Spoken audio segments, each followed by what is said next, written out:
In this segment I'm going to talk about fractions, and I'm going to use a graph to help us visualize fractions in a slightly different way. For older grades we might want to make the connection to linear relations, and to older grades we might want to talk about the relationship to slopes of lines. So let's initially talk about the fraction 1/2. So I could write it 1 over 2. In this particular piece I can't show the horizontal line for the numerator and the denominator, so 1 over 2. How might we represent that on the graph? Well, I could put a dot at 1 up and 2 over. So there's my dot there at 1/2. And we're going to say that I'm going to go up 1 and I'm going to go over 2, and that's where I'm going to put my 1/2 dot. So up 1, over 2, there's my 1/2. And everything is going to start from our 0, 0 point. And so there it is there, and now I'm going to go up and I'm going to tell the computer to make a line. So I'm going to make a line between these 2 points. And once I make that line, what I've created is another way of looking at all the possible 1/2s that there are. So let's take a look at some of the more obvious ones. So lots of students would know that 1/2 is the same thing as 2 over 4. So if I go up 2 and over 4, I can put a dot, and that dot's going to also appear on that line. Lots of students know that 3 over 6 would also be the same thing as 1/2, and 4 over 8 might also be the same thing as 1/2. And it's not by accident that all of these 1/2 representations all line up on the exact same line. Now we can get into some funky ones. We could put a dot here, and if that's going to be on that line, that should also be a representation for 1/2. So what fraction would point F be on our graph? So we might label and find that it's going to be 1.5 over 3. If point A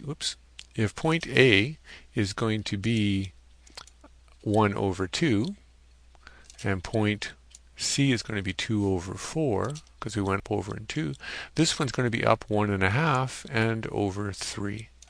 And we notice that 1.5 thirds will also be a 1/2 fraction. So all the points, all the possible ones, the kind of normal proper fractions that we think of, and all these kind of funky ones like 1.5 over 3, anything that's on that same line would be called equivalent fractions. So let's take a look at another fraction, 1/4. And 1/4, is it going to be bigger or smaller than 1/2? Well, we can take a look at it. If I want to go 1/4, I would go up 1 and over 4, so that point would be there. And we would connect our line, and to find all the other 1/4 kind of fractions, those would all be on that line. And I'll just make that line, and see if we can make that line a different color. There it is. So the black line is our 1/2 line, and our bright purple, yellowy, greeny purple, greeny blue colored line is going to be our 1/4 line. And we can see that the 1/4 line at every given point is always smaller than the 1/2 line. And so therefore we know that 1/4 is smaller than 1/2, or less than 1/2. So our green line here is our 1/4 line. Our black line is our 2/4 line. Well, what would our 3/4 line look like? So there's my dot at up 3 and over 4. We make our line, and so there is our 3/4 line. So here's our light color is our 1/4 line, our black color is our 2/4 line, and our red is our 3/4 line, up 3 and over 4. And so we can see that 1/4 is smaller than 2/4, which is smaller than 3/4. And we can see visually that no matter where we look along the line, this 1/4 line is always below the 1/2 line, which is always below the 3/4 line. And so we can talk about equivalent fractions, and we can find out other ways of making equivalent fractions and looking at equivalent fractions. So if we look at this point here, at point G, that's up 1 and over 4. So I can see 1/4 is really easy. I can see 2/4 is really really easy, and point H here is up 3 and over 4. 3/4 is really easy. So I can see that when I'm talking about 1/4, I can make my 1/4, my 2/4, my 3/4 all line up. I can see really easily that they are small, medium, and large. Now here I can see my 3/6, but these ones here are those funky kind of fractions. This would be 1.5 sixths, and this would be 4.5 sixths, which is kind of weird. Can we find some places where the other numbers are nice? So those are weird, those are weird, those are weird. Oh, here's a nice one. Let's see what would that point be. And that point here, I, is going to be at up to and over 8, which is 2/8. And we see this one's going to be 2/8. I look up here, this point here is at 4/8, and up here looks like another nice point. Nothing too funky on that. Everything lines up nicely, and that's going to be up 6 and over 8, so that's going to be 6/8. And let's take a look at what we have here. On my light colored line here, we said this was my 1/4 line. So in theory, this 1/4 should be equivalent to 2/8. And if I multiply the top number by 2 and the bottom number by 2, I get the fact that they're going to be equivalent.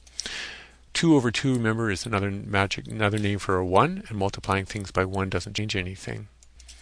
And there's our calculation there. 1/4 times some kind of a 1. 1/4 times 1 should still be 1/4, but it's going to be a new form, which is 2/8. And we said that we saw that this was my 1/4 and this was my 2/8, so those are equivalent to one another. We also said that 2/4, if I multiply it by 2 over 2, which is another form of 1, is going to make 4/8. So the things on this black line are all going to be equivalent. They're all going to be my 2/4 or my 1/2. If I change this and I put my 1/2 in, and I take my 1/2 and I multiply that, that's going to be equal to my 2/4. If I take my 2/4 and multiply it by 2 over 2, that's going to give me my 4/8. So they're all going to be equivalent fractions to one another on my black line, and on my light color line, and on my black line. And the same thing happens here. Here's my 3/4. I multiply it by a magic 1, and I'm going to get 6/8, and we can see that those are going to be equivalent. So we've got equivalent fractions here. We can also compare fractions at any given point on my graph. The red line is always higher than this one, so I know that 3/4 is bigger than 2/4, which is bigger than 1/4. I know that 6/8 is bigger than 4/8, which is bigger than 2/8. I also know that 6/8 is going to be bigger than 3/6, which is going to be bigger than 1/4. I also know that 6/8 is going to be bigger than 3 1/2/7, which is going to be bigger than 1 1/2/6. So at any given point I can find which fraction is going to be bigger and what its fellow equivalent fractions are going to be. So another visualization for how to do equivalent fractions.